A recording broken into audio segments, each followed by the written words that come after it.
and welcome back to Up Next. Better late than never edition. Better shitty audio than none at all edition. Welcome to the Thursday edition of Up Next. Welcome to the On the Floor edition. And the On the Floor edition and the Dog is Here edition. This is Babka. If you haven't had the pleasure of meeting our beautiful daughter yet, she's in this one.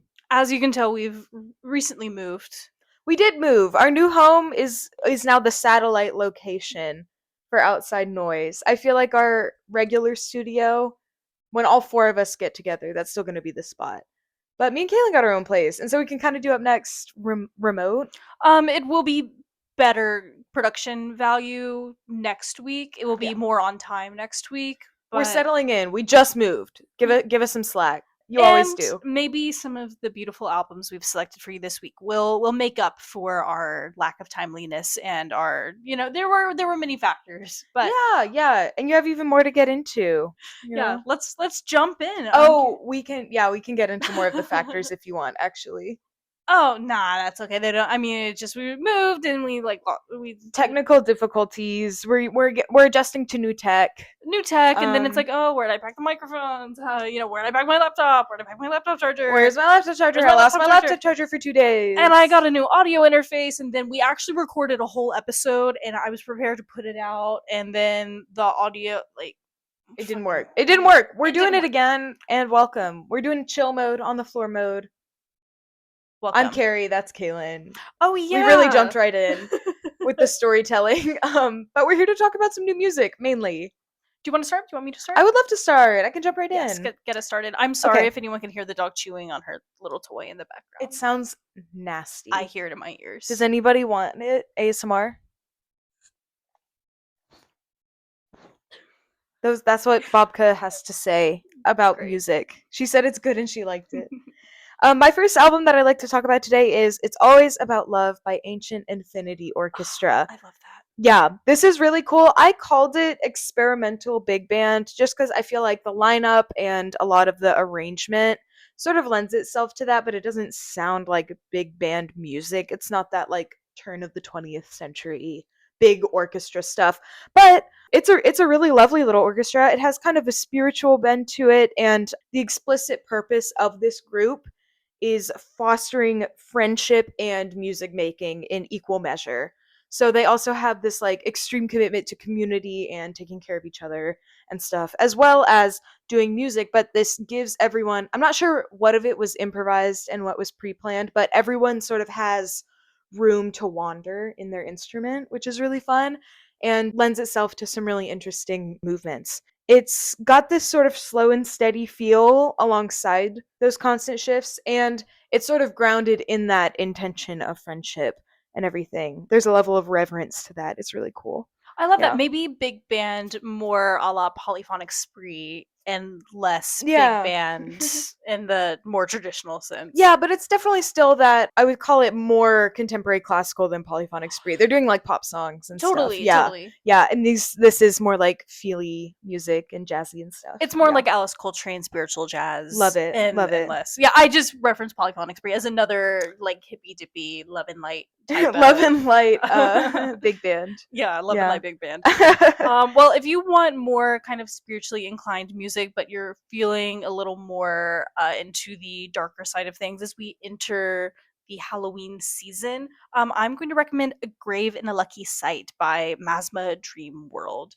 This album is a collection of excerpts from her release last year, Please Come to Me. I mean, it's not excerpts, but it's like B-sides. It's songs that didn't quite make it onto the record. And so this is like a little EP, a little taste of the shells cast off by the like primary songs. Right. And there's a number of reasons, an artist could choose not to include songs on the album as well. It's not even necessarily that they aren't as strong. They could just not fit with the feel or the flow of the tracks or whatever. And so also collecting all of those little pieces and sort of reframing them and working on them and making them into their own thing is very exciting. Yeah. Sort of a little bit of a different angle to that artistry too. And this album is so cool. Yeah, it's such a you want to say like spooky, but that feels a little like derivative, I guess. Yeah, it is really inspired by Hindu mysticism, particularly Yeah. more out of like Kaula tradition. I don't know, I can't like specifically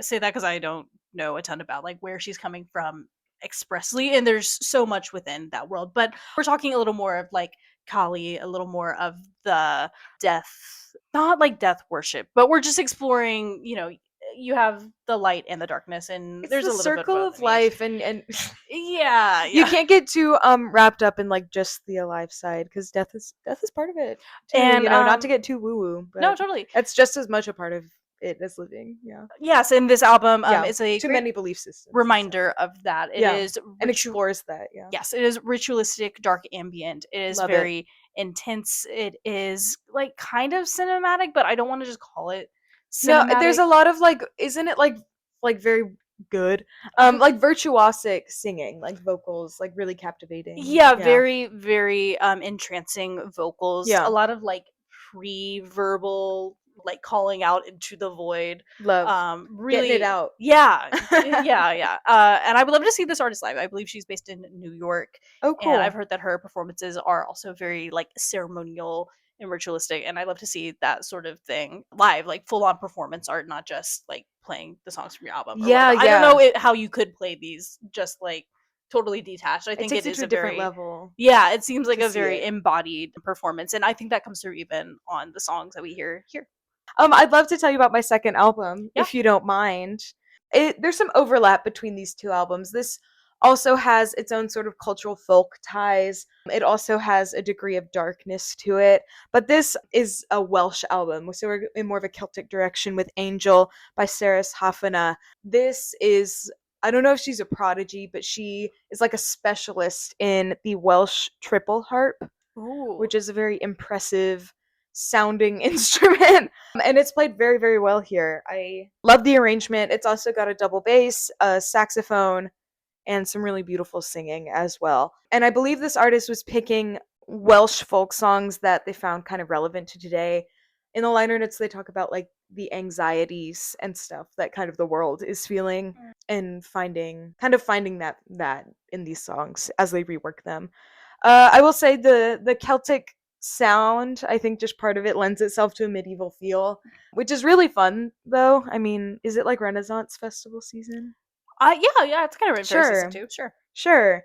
Maybe that's, go listen to it on the drive or whatever. But it's just from what I listened to, very peaceful and very nice. Yeah. Yeah, I love this. There's some really beautiful a cappella singing on here, which I know is also a big part of the like Celtic Hmm. folk tradition, especially in regard to like Sean Noss singing. Obviously, I think that is out of the more like Irish tradition. Yeah. But there's a ton of cultural crossover Of there too. course, yeah, yeah. And I then I made had sure Welsh was Celtic. I googled it, not to be silly. no, you want to double check. That means you Yeah. did your fact checking. That's good. Yeah, That's good. I did. Ooh. And then this reminds me too, when we saw Willie Carlisle last Mhm. week, 2 weeks ago, something like Couple that. weeks, yeah. He talked about doing the same thing of pulling early American folk songs that are very relevant to today's times. A lot of Right. like workers' rights songs and stuff like that. Yes. And Yeah, he's I got a bunch on that new album. It's so good. Yeah. totally, and I see this artist doing sort of a similar thing, and I think Yeah. that Very is a true. wonderful way to connect with our history and Our history, and fit it into your own like culture and stuff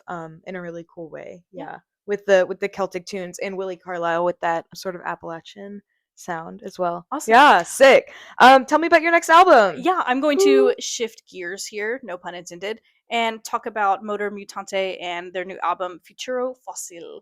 This is some awesome kind of like psychobilly, I guess. So for fans of bands like The Cramps, sort of The Misfits, I guess. This Yeah, like yeah, I can see it. yeah, this like bluesy punk stuff, but it is so informed by the current trend of noise rock, and it's like buzzy and grungy and intense in a way that a lot of the earlier stuff from that like kind of initial wave of psychobilly isn't. Right, it sort of kept it simple a little more then, which makes sense. But yeah, this definitely has a little more detail, and in as far as like those noisy bits. Yeah, it's a little It doesn't have more noise because it has to. It has noise because it like elevates it. Yeah. yeah, it's a little more experimental. It's Yeah. not sticking within that box like super strictly, which I think helps it have a little more character and a little more Yeah. personality beyond just like this copy and pasted Keeps aesthetic. it loose and creative as well. Yeah. I Totally, love totally. that. Yeah. There's like recurring themes of like classic cars and stuff like that. There's a lot of like driving on the road kind of stuff here, but it's so much more than that too. It's really worth the listen. And we see so much great music coming out of Buenos Aires, specifically Yes. within this like punk and heavy scene. And this is just another example of stuff that is popping off down there. Absolutely. Yeah. I would say that sort of noise rock thing, Argentina as a whole, is like one of the leading spots as far as like what I come across. Yeah, As far as my favorite sounds and the most experimental stuff too. yeah, It's really fun. Yeah, love solid it. stuff. Highly, highly recommend. Really fun record. We got to do a roundup. We have to get our like geographical tags in on some of these Yeah, albums and do some good roundups and like genre trends and stuff. I would That love would to be do really that. cool. Yeah. Yeah. We don't have to have a business meeting right now. I can tell you about my third album. What's your third album? Ooh, it's I'm Hungry by Moja. This is a duo based out of Tokyo, I believe. And I called it proto punk. And you had a question about that. I would call it proto punk in its like energy and song structure and stuff. It doesn't go too out of left field, I guess, but it's still definitely experimental from a production standpoint. It sounds a little more modern. I think more just its visceral feeling, and it's also very rhythmically driven. So a lot of complex drums, a lot of crazy bass lines throughout the whole thing. It's really fun, super high energy, and I would love to go to a show. And I love that. I love I'm hungry. She's eating a big burger on the front. Okay. That was a lot. Okay. Sorry, we're back. Sorry to the headphone listeners. Okay, we're back. Yeah, and I love the album title. I'm hungry. She's eating a big burger on the front. Love that. Yeah, this is a great record. Another very fun, high energy release. Yeah, tell me more about the proto punk discussion. We can get more into it. Whenever someone says proto punk, I think of stuff that's pretty stripped back. And I think of bands like the Ramones, the Sex Pistols, some of Right. that just early. Like we were saying, that early stuff that's like a little simpler Yeah, arrangement. stuff that you could even call like pop punk, obviously Yeah. not in reference to like Fall Out Boy, like 182 No, stuff. yeah, that came way after. No, as in like original. Like Yeah, well, those like pop chords, those 3 chords and shit. exactly, and stuff Yeah. that they would play on the radio. I understand that this is more crisp and complex, than that. Yeah, but this is a little more complex, especially instrumentally. It just goes a little more wonky. It's a little quirkier. It has, again, a little more personality. That's than, true. It definitely does have a lot of personality. Yeah, love it. Do you have one more album? I do have one more album. Ooh. This artist is a little bigger than what we would normally talk about on Up Next, but I had to bring it up because I love this record and I love everything this artist puts out. It's I'm It by Girls Rituals. I love Girls Rituals. I forgot this was on your list. Yeah, I'm always surprised to see either of the Black Dresses ladies doing stuff. I don't know. I'm just so delighted when new projects come out from either of them. Yeah. This is no exception. And I've been listening to her music for a hot second, and this album just shows so much growth, like personally and as a songwriter. Mhm. I think Girls Rituals stuff is relatively well known for being a part of that like internet scene. Yeah, that like sort of glitch explosion and stuff. Like Yeah. and Black Dresses being on the cutting edge and being some of the stuff that inspired a lot of people. Yes, Yeah, and I think this is a little more in the genre. real. I think it's a little more vulnerable, a little less steeped in the like post irony. Yes, yeah, we did talk about the ironic nature of like her lyricism and stuff, and even the delivery, Yeah. which I love and is so much fun. But it's kind of cool to see a more vulnerable side. It's kind of softer and poppier, a little dreamier Yeah. as well. Definitely still has its moments, but of like bigness and intensity and stuff. Don't get me wrong, but yeah, it's just kind of a different side of it. It's really cool. There's a really fun like remix or a sample of Chaperone on here. Oh, too. okay, sick. I haven't listened to that one. We'll have to check it out. Yeah. Ooh. Great stuff. I also love the album liner notes. Give a big thank you to like mom, dad, Jesus Christ, Mark Zuckerberg, St. Meta, Catherine of Alexandria, Meta, Jeff Bezos, Facebook. Elon Musk. So it's like it's not totally like mushy, even if it Yeah. is more vulnerable. Don't get me wrong, like she still has a sense of humor, which I feel like is also extremely important when you're doing kind of glitchy electronic internet type music, you know. Yeah, That's like a backbone of it. yeah. There still has to be a little bit of sarcasm and Yeah, cynicism yeah. sprinkled in. But you It's can be not. real at the same time, you know. Yeah. And you're she's sort of like, I don't know, the balance is really good on I'm it. I'm it.